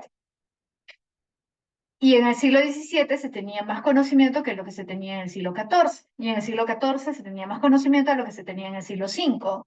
¿No? Y en el siglo V se tenía más conocimiento que se tenía en el siglo II antes de Cristo. Entonces, ¿qué asumimos? Que el progreso científico ha ido poco a poco elevándose, o sea, que se ha ido dando de manera gradual, que se han ido acumulando los conocimientos. Entonces, si nosotros sabemos lo que sabemos actualmente, es gracias a qué? A que otros científicos antes han investigado cosas que nos han llevado a el momento en que estamos ahora. O sea que el progreso es como una escalerita, ¿no? Que vamos subiendo poco a poco, poco a poco, poco a poco. Pero realmente es así. O sea, esa es la manera más simple de ver el progreso científico. Es la manera tradicional. Si te das cuenta, mira, a pesar de que el Círculo de Viena y Popper no están de acuerdo en muchas cosas, en eso sí están de acuerdo. Pero ¿quiénes van a criticar esa forma de ver el progreso científico? Fíjate, Kuhn es el más conocido, ¿sí? Pero también Feyerabend. Feyerabend también critica la idea de progreso científico. Los dos, ¿ya?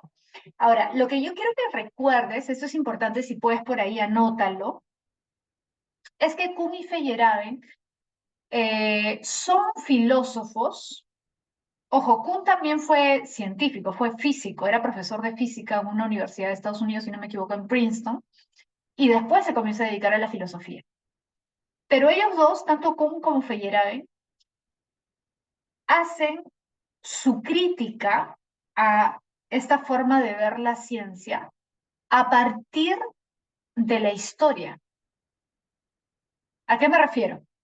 Ellos estudian la historia de la ciencia y basándose en los hechos históricos, científicos, toman argumentos para refutar las ideas del círculo de Viena y de Popper. Eso es lo interesante. Por eso, a pesar de que muchas de sus ideas pueden sonar un poco radicales o extrañas, exageradas, lo interesante es que ellos planteen algo a partir de lo que ellos inventan, sino que plantean críticas a partir de hechos históricos. Eso es lo valioso, eso es lo interesante, ¿no? Ahora, mira, vamos a ver qué es lo que plantea Kuhn y qué es lo que plantea Feyerabend sobre esto. Mira, acá está.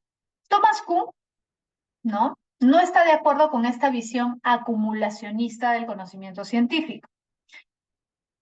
¿Por qué no está de acuerdo? Mira, dice que la ciencia, la investigación científica, no es lineal ni acumulativa, ¿ya? Sino que más bien se constituye a partir de grandes saltos o cambios bruscos. En otras palabras, para hacerlo más simple, eh, para Kuhn no hay cambios cuantitativos. O sea, no es que una teoría científica mejore la teoría científica anterior. No es que, por ejemplo, el heliocentrismo, ¿te acuerdas? De la revolución copernicana. Copérnico plantea que el Sol es el centro del universo. El heliocentrismo desplazó al geocentrismo. El geocentrismo planteaba que la Tierra era el centro del universo. Ya, pero si tú dices que la ciencia es acumulativa, tú podrías pensar, ya, entonces lo que hizo Copérnico es mejorar la teoría geocéntrica. La modificó un poco, le hizo una pequeña modificación y ahora tenemos una mejor teoría. Pero esta mejor teoría, esta nueva teoría, se basa en la anterior. Entonces es como su base, ¿no? Por eso te hablo de los peldaños, como una escalera. Pero Kuhn va a decir, ¿no? O sea, el cambio de modelo geocéntrico al modelo heliocéntrico no es una cuestión cuantitativa, acumulativa. Es un cambio de paradigma. Es un cambio de visión del mundo. Es un cambio cualitativo. Es un salto. No es un paso más dentro de una escalera. Es un salto cualitativo. Porque el heliocentrismo nos presenta una visión del universo completamente distinta de la que teníamos con el geocentrismo. ¿Se entiende? Por eso para Kuhn no es una cuestión acumulativa. Y por eso es que él habla, fíjate, de grandes saltos, lo que él también llama, ¿qué cosa? Revoluciones científicas. ¿Sí? Y mira que él usa el término revolución a propósito. Por ejemplo, cuando tú ves en historia la Revolución Francesa, ¿por qué se le llama Revolución Francesa? Porque los cambios políticos, sociales, que se dieron a raíz de la Revolución Francesa no fueron cambios leves, no fueron cambios cuantitativos, fueron cambios cualitativos. Así como hay revoluciones en el ámbito político, ¿sí? También, dice Kuhn, hay revoluciones en el ámbito científico. Aparecen teorías que cambian todo el panorama, que transforman completamente nuestra visión del mundo. Entonces, a eso, ¿cómo le llama el paradigma? Los paradigmas son las teorías científicas, los modelos. Por ejemplo, el paradigma más conocido, el heliocentrismo, que reemplazó otro paradigma. ¿Cuál era el paradigma anterior al heliocentrismo? El geocentrismo. Cuando un paradigma reemplaza otro paradigma, ¿qué se ha dado? Una revolución científica. ¿Se entendió hasta ahí, chicos? Repito, cuando un paradigma, una teoría científica, un modelo reemplaza a otro, se ha dado una revolución científica. ¿Sí? Entonces, a lo largo de la historia se dan, ojo, tampoco es que sea cada rato, ¿no? sea, las revoluciones científicas, pues, así como la Revolución Francesa, no han habido 1000 revoluciones francesas, ¿no? No.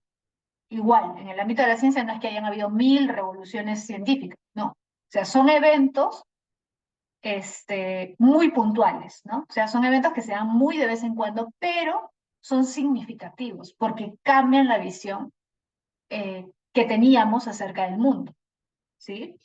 Ahora, por eso es que, fíjate, el título de su obra más conocida es así, La estructura de las revoluciones científicas, ¿ya?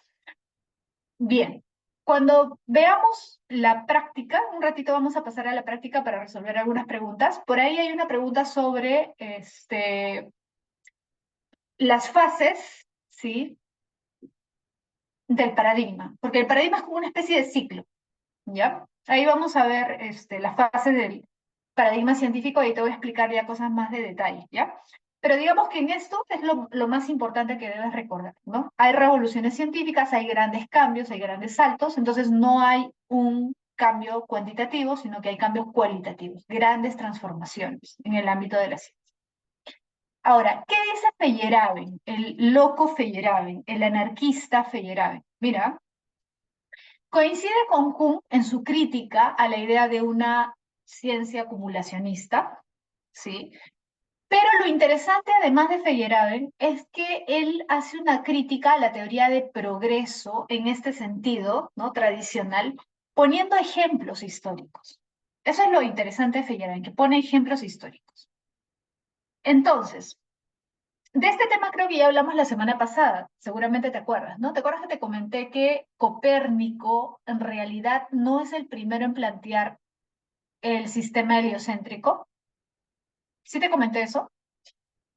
Generalmente nosotros pensamos que Copérnico plantea el heliocentrismo por primera vez, pero en realidad no es así. Ojo, en el siglo III antes de Cristo, o sea, 1800 años antes que Copérnico, ya un griego había planteado el sistema heliocéntrico. ¿Sí? Aristarco de Samos. Si quieres, por ahí lo puedes buscar. Aristarco. Acá lo voy a poner en el chat. Aristarco de Samos, para los que estén interesados en buscar. Aristarco de Samos había planteado el sistema heliocéntrico.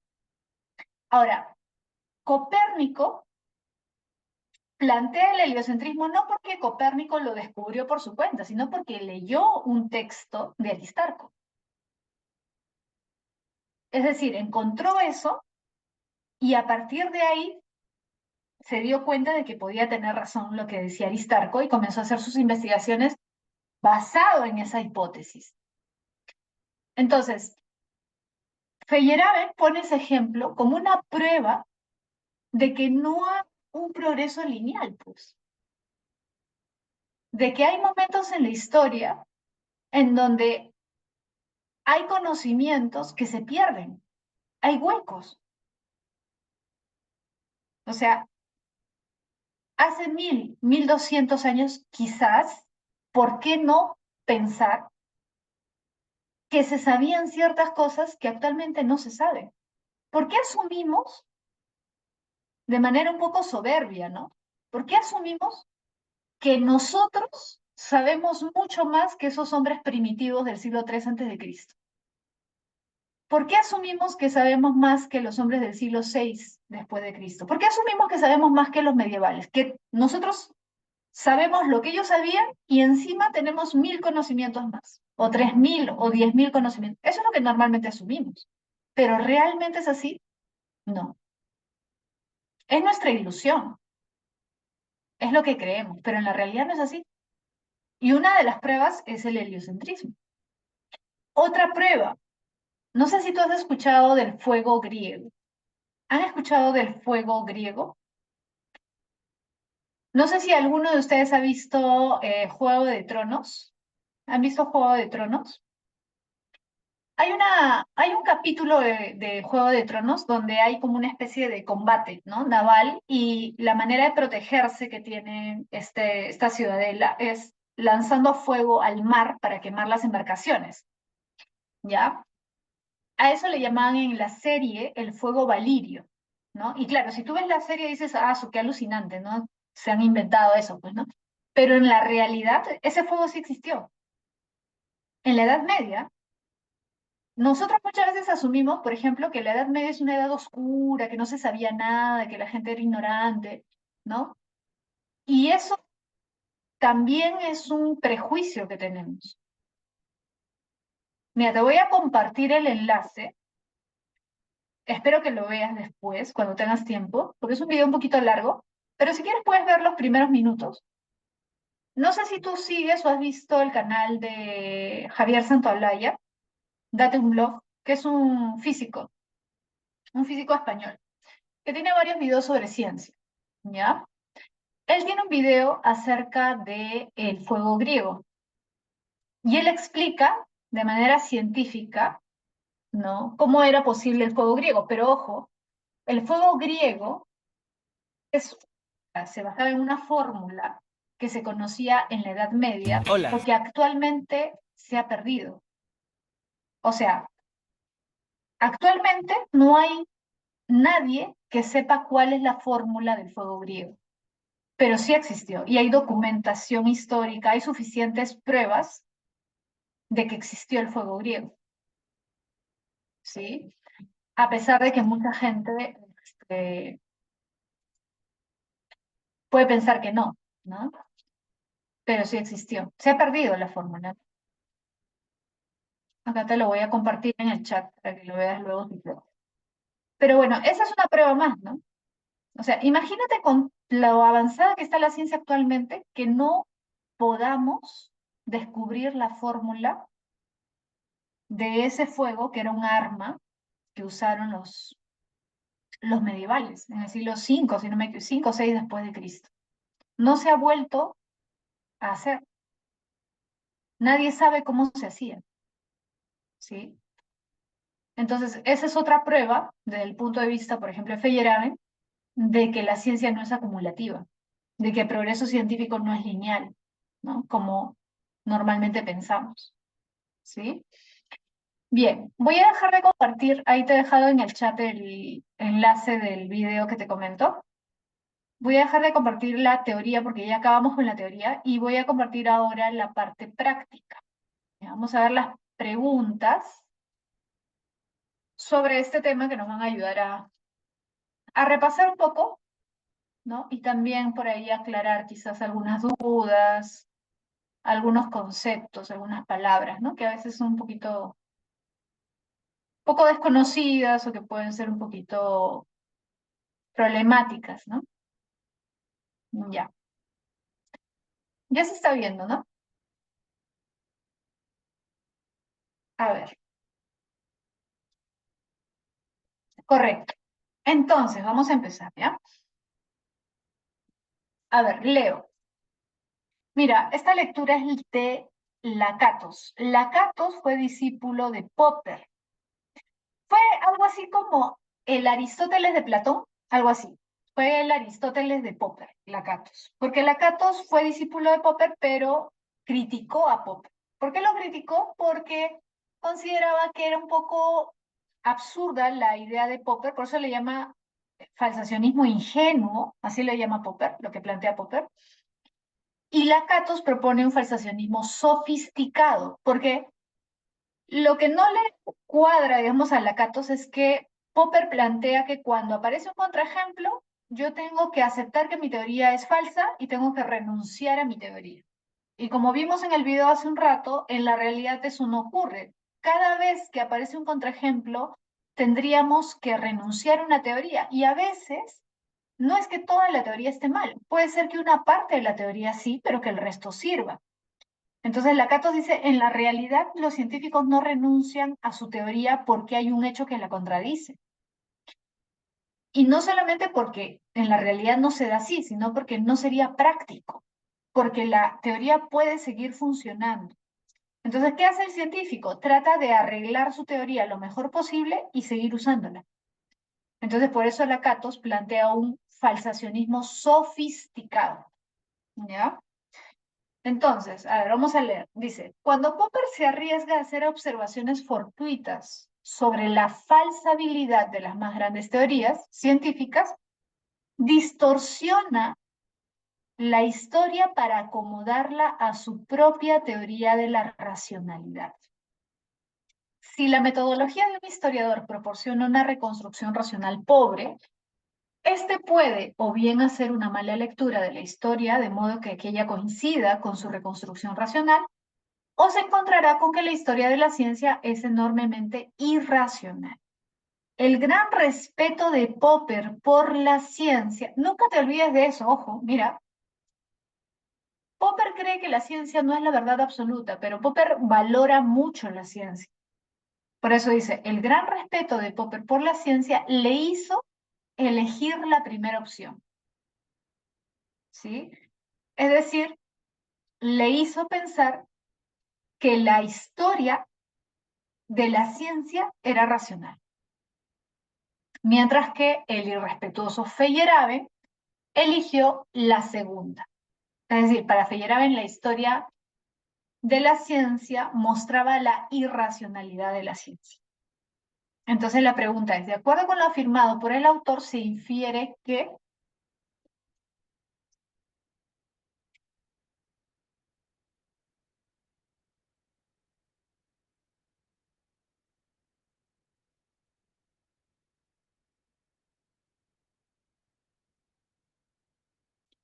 correcto, muy bien, dado la metodología de la historia de la ciencia, Popper distorsiona los hechos. Paradójicamente, ¿no? Porque justamente hace un momento estábamos hablando acerca de cómo Popper critica a Freud por distorsionar los hechos para calzarlo con su teoría. Lo gracioso es que Lakatos dice lo mismo de Popper, ¿no? Que Popper distorsiona los hechos para que calce con su metodología de la historia de la ciencia, ¿no? Correcto, la clave es dado. Continuamos. Pregunta 2. Dice, si las observaciones históricas de Popper son una muestra de su respeto por la racionalidad de la ciencia, entonces es falso afirmar que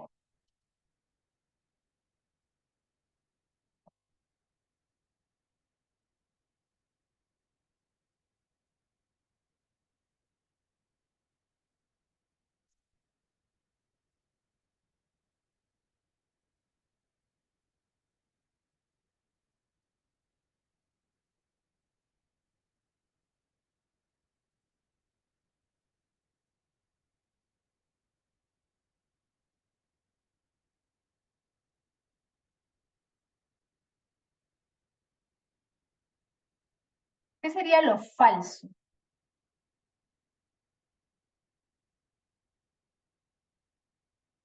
A partir del texto, ¿no? Claro, muy bien, Dana, muy bien, Britney. Kazan. Es falso afirmar que Feyerabend haya defendido la racionalidad de la ciencia a través de la historia. Correcto. Claro, Feyerabend al contrario ve la ciencia como irracional. Por eso es que él se atreve a decir que la ciencia no sigue un parámetro, no sigue un método, no sigue pasos estrictos, ¿no? Correcto. Acuérdate que Feyerabend es un anarquista. O sea, está en contra de las reglas, de las normas, cree que la ciencia no sigue reglas, no sigue normas. 3. En su libro La estructura de las revoluciones científicas, el historiador de la ciencia Thomas Kuhn, sostuvo que durante el periodo denominado ciencia normal, cuyo fundamento proviene de los resultados de las teorías, perdón, de teorías científicas vigentes, los científicos se dedican sobre todo esto era lo que te iba a explicar, ya, te voy a explicar ahorita rápidamente a qué se refiere esto de ciencia normal, periodo, ya. ¿Te acuerdas que te había dicho que Thomas Kuhn habla de los paradigmas, ¿no? Los paradigmas pasan por 3 periodos, ya. Cuando recién aparece el paradigma, digamos, el heliocentrismo reemplaza al geocentrismo, se instaura. Todos los científicos trabajan con ese paradigma, con ese modelo. Ese es el periodo de ciencia normal, porque nadie lo critica, nadie lo cuestiona. Una vez que ese paradigma entra en crisis, es cuando aparecen muchos fenómenos que no pueden ser explicados por el paradigma, ¿no? Entonces ahí entra en crisis. La crisis del paradigma puede durar mucho tiempo, puede durar 20, 30, 40 años, hasta que aparezca un nuevo paradigma que lo reemplace. Entonces, Ciencia normal, cuando trabaja, funciona bien. Ciencia en crisis, cuando ya no funciona bien. Y cuando aparece una nueva teoría científica, un nuevo paradigma que lo reemplace, ciencia revolucionaria. Entonces son tres momentos: ciencia normal, ciencia en crisis, ciencia revolucionaria cuando se da la revolución científica. ¿Sí? Entonces la clave, ¿cuál sería?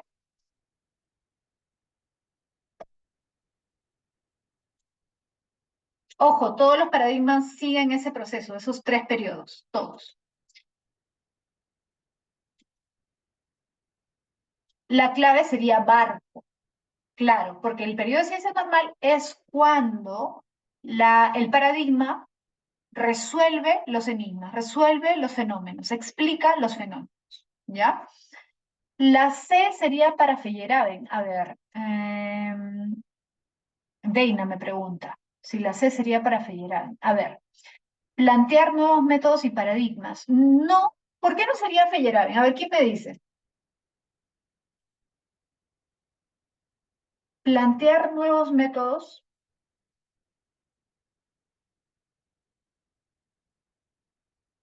Claro, correcto, Mariana. Para Feyerabend no hay método. No hay un método. Es más, ni siquiera dentro de una misma ciencia hay un solo método. Cada científico, cada científico usa lo que puede y como puede para resolver su fenómeno, su problema. Es más, el mismo científico puede variar de procedimiento. Deina dice, es que como era acumulativo lo relacioné. Ah, no, pero acuérdate, Deina, que para Feyerabend no hay método. Ojo, es muy radical Feyerabend. Por eso, para él no hay método, no solamente no hay un método para todas las ciencias, ni siquiera hay un método para cada ciencia, ni siquiera hay un método para cada científico. O sea, por eso es que, ¿te acuerdas que en el PPT que te compartí decía, todo vale? Yo puedo ser un físico, supongamos ya, que estudie un problema y de acá a 5 años estudio otro problema, otro fenómeno. Como son fenómenos diferentes, puede ser que no use el mismo procedimiento para investigar ambos. Entonces, ni siquiera el mismo científico usa siempre el mismo procedimiento. Entonces, para él no hay ningún método fijo en la ciencia. ¿Mm? Eso recuerden, ¿ya? Ya, a ver, vamos a la pregunta 4. Pregunta 4 dice, a lo largo de la historia de la humanidad han surgido diversos inventos que han ayudado a nuestra subsistencia, aunque algunos han sido utilizados en guerras sangrientas. Específicamente los inventos de tipo tecnológico han acrecentado nuestro dominio sobre la naturaleza. Ahora bien, cabe resaltar que como tecnología reconocemos a cualquier técnica, ¿ya?, que se sostiene sobre la base del conocimiento, logrado por la ciencia. De lo anterior es correcto afirmar que la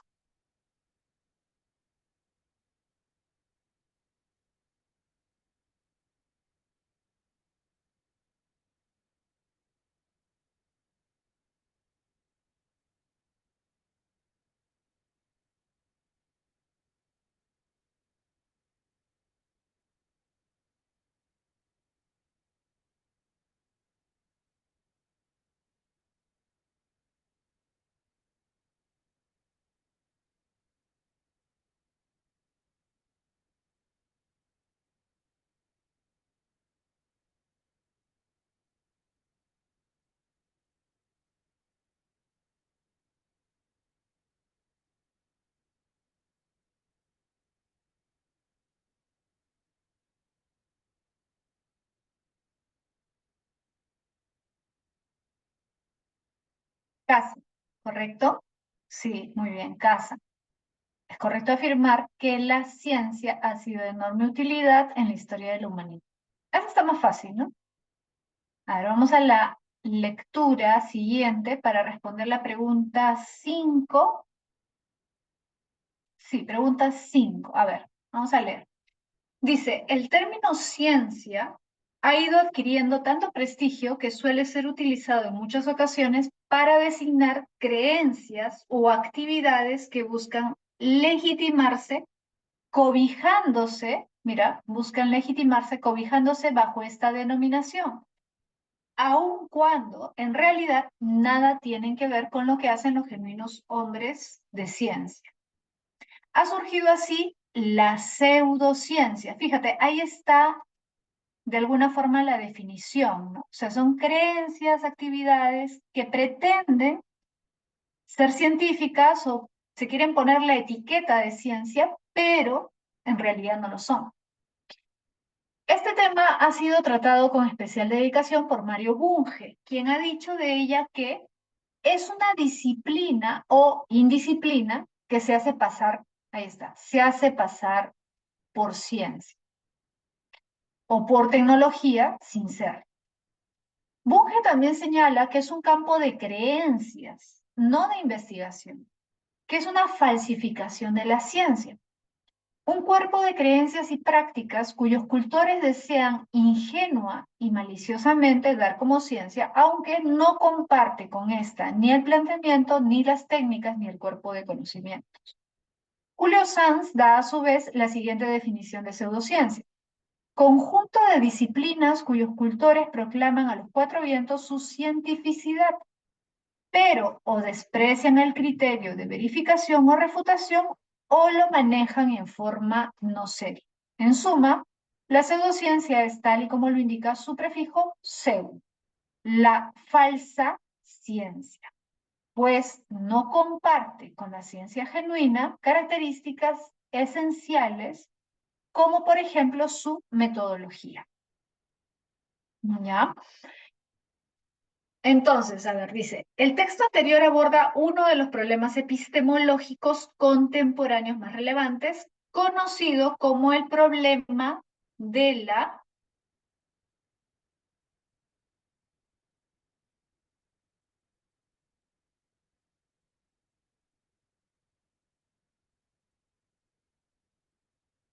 Claro, por supuesto, muy bien, casa, definición y criterios de demarcación científica. Claro, si te das cuenta, el texto te está hablando acerca de el problema de la demarcación. ¿Cómo yo distingo ciencia de pseudociencia? ¿Cómo distingo una teoría científica real de una aparente teoría científica? O sea, una teoría pseudocientífica. Correcto, casa. ¿Ya? Profesora, por ahí alguien podría preguntarse, ¿no? Profesora, pero ella habla de definición. Claro, es que al final, si te das cuenta, tiene que ver con la definición. O sea, ¿qué llamamos ciencia? ¿Qué cosa es la ciencia? Es lo mismo, ¿no? La definición de ciencia tiene que ver con el problema de distinguir la ciencia de lo que no es ciencia. ¿Sí? Pregunta 6. Según el falsacionismo de Popper, es mejor buscar contraejemplos que refuten en lugar de buscar ejemplos que confirmen una hipótesis científica. ¿Te acuerdas? Hay que buscar el cisne negro. En vez de buscar más cisnes blancos, para demostrar que todos los cisnes son blancos, yo debería buscar un cisne negro. ¿Sí? Entonces tengo que buscar contraejemplos, ejemplos que vayan en contra, ¿no? En ese sentido, la ciencia avanza mediante la eliminación de teorías que no pueden resistir pruebas empíricas rigurosas. Entonces, podemos concluir que uno de los problemas del falsacionismo sería que, ¿cuál sería el problema del falsacionismo? O uno de los problemas del falsacionismo.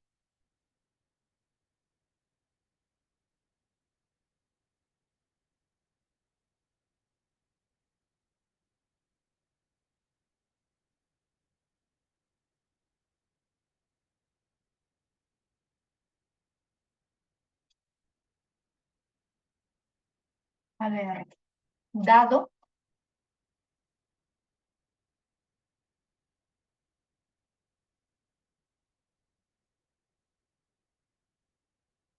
permite negar un enunciado existencial, pero no afirmarlo. ¿Seguros?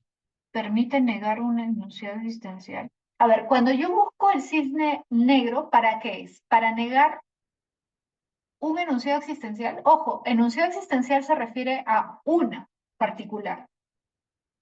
O sea, enunciado existencial se refiere, por ejemplo, este cisne es negro. Se refiere a un individuo. un caso particular. ¿Eso busca el falsacionismo? No, el falsacionismo busca negar un enunciado general, ¿sí? Permite el falsacionismo negar enunciados universales, enunciados generales, ¿no? Eso es lo que permite. Ahora, ¿cuál sería el problema del falsacionismo? Incurre en la falacia lógica de generalización apresurada, el falsacionismo. A ver, piensa bien, piensa. Piénsalo bien. A ver, recuerda, la inducción, el pensamiento inductivo, el razonamiento inductivo, es el razonamiento que siguen los miembros del Círculo de Viena, ¿sí? La inducción que dice, yo observo casos particulares y saco una conclusión general, ¿sí o no? A partir de observación de casos particulares. ¿Eso cómo se le llama? Inducción. La inducción, el pensamiento inductivo, incurre en la falacia de generalización apresurada, ¿sí o no?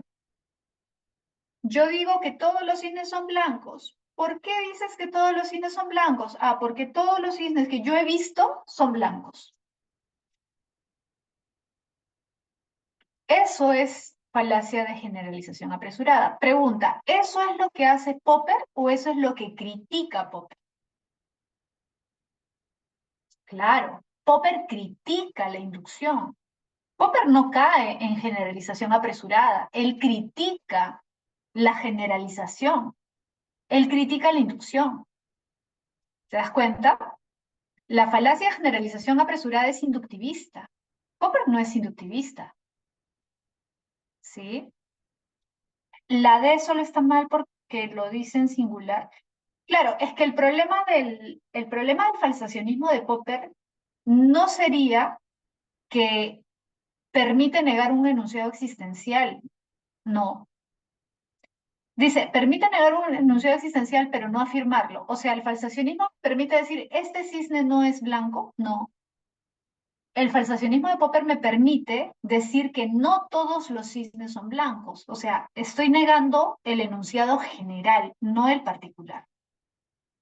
Puedo negar un enunciado, o perdón, puedo afirmar un enunciado particular desde la perspectiva de Popper o con el falsacionismo de Popper. ¿Puedo afirmar un enunciado particular? Sí, sí puedo. Ese no es el problema. El problema es otro.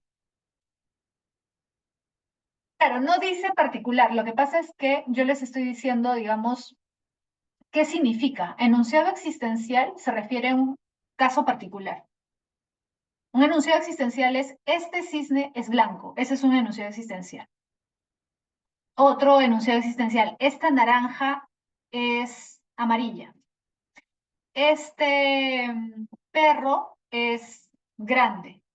Esta palmera es verde. Eso es un enunciado existencial. O sea, cuando se refiere a un caso particular. Pero el problema del falsacionismo no es que me permita negar un enunciado existencial.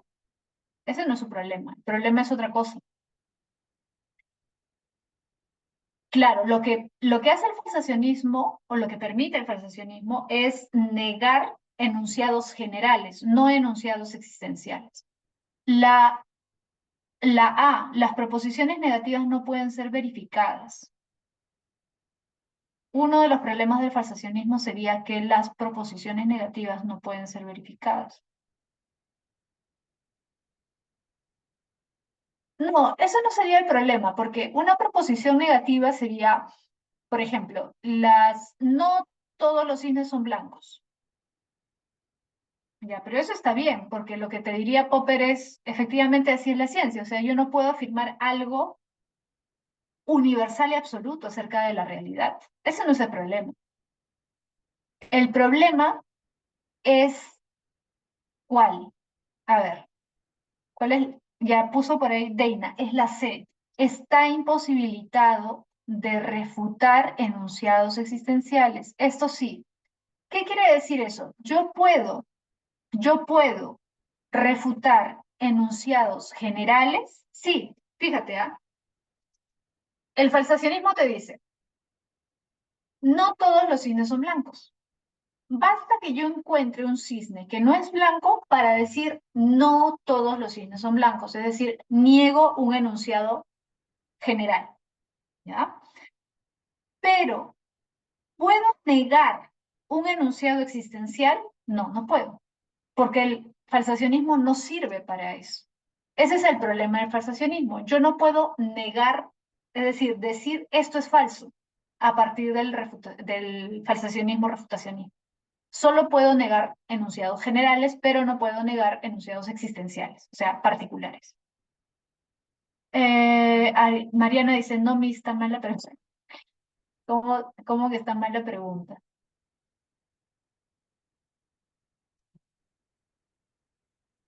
¿A qué te refieres, Mariana? No te entendí. La C es la clave. La C, porque, repito, el falsacionismo sirve para refutar enunciados generales, pero no sirve para refutar enunciados existenciales. O sea, no me sirve para decir esto no es cierto. ¿Mm?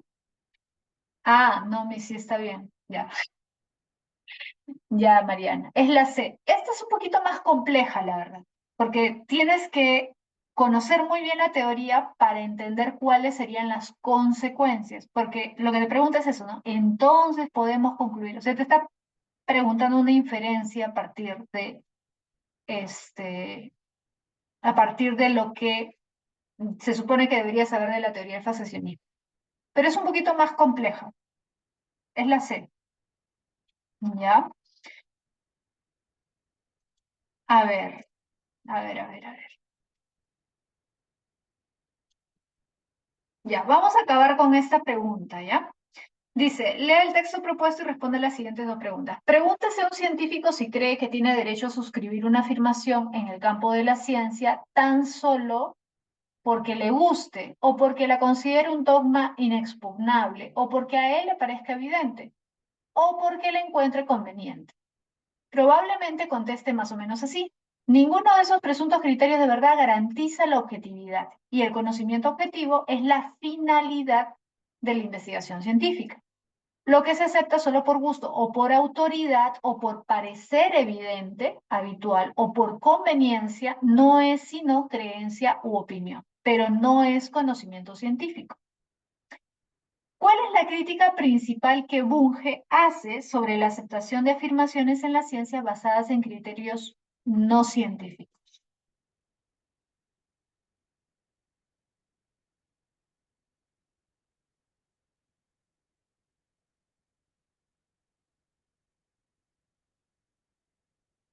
Claro, correcto. Muy bien, Víctor. Muy bien, Deina. Muy bien, Mariana. Es casa. Aceptar afirmaciones basadas en gusto, autoridad o conveniencia no asegura la objetividad científica. Claro, eso es lo que está criticando, ¿no? Eso es lo que está criticando. Muy bien. Ok, les voy a dictar las claves que faltan. Sí, tomen apunte, por favor. Tomen nota. Pregunta 8 es árbol. Árbol. Pregunta 9 es dado. Dado. Dado. Positivismo lógico. ¿Sí? Pregunta 10 es árbol. 10 árbol. 11 dado. 12 dado. 12 dado. 13 casa. 14 dado. Y 15 casa. 15 casa. La 8, ¿por qué no la B? A ver, vamos a ver, 8, 8, 8. 8. Teniendo en cuenta la idea de objetividad, se puede inferir que el conocimiento científico se opone a la... Ah, eso tiene que ver con la lectura que vimos, ¿no? De Bunge. Sí, ¿no? Teniendo en cuenta la idea de objetividad, se puede inferir que el conocimiento científico se opone a la...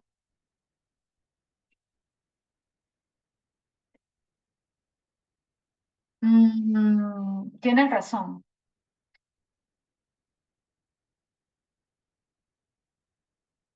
Sí. Claro, esto de infalibilidad, la verdad, suena medio sospechoso, ¿no? Si es que asumimos una visión como la de Popper. Pero si nos basamos en la lectura, claro, la lectura de Bunge más bien va por el lado del conocimiento objetivo que se aleja de la subjetividad, ¿no? La subjetividad tiene que ver con lo que desea, lo que piensa el sujeto. Sí, pues, tienes razón. Sí, me parece que es más la B, tienes razón. Sí, sí, vamos a poner la B, sí, porque, o sea, si se refiere al texto, la más adecuada es la B, tienes razón. Ujú. Sí, está bien, Mariana, está bien. Ujú. Ya, chicos, entonces lo dejamos ahí. La próxima semana, este, ¿qué nos toca ver? Creo que estética nos toca ver la próxima semana. Sí, ya. Si tienen teoría, repasen un poquito de estética. Sobre todo creo que nos toca ver corrientes contemporáneas, ¿sí? Y ya nos vemos. Vamos a ver 2 semanas de estética, si no me equivoco. ¿Ya? Ya nos estamos viendo, chicos. Cuídense mucho. Hasta la próxima clase. Chao, chao. Chao, chicos. Cuídense. Abríguense que está haciendo frío. Chao, Britney. Chao, Mariana. Gracias. Hasta luego.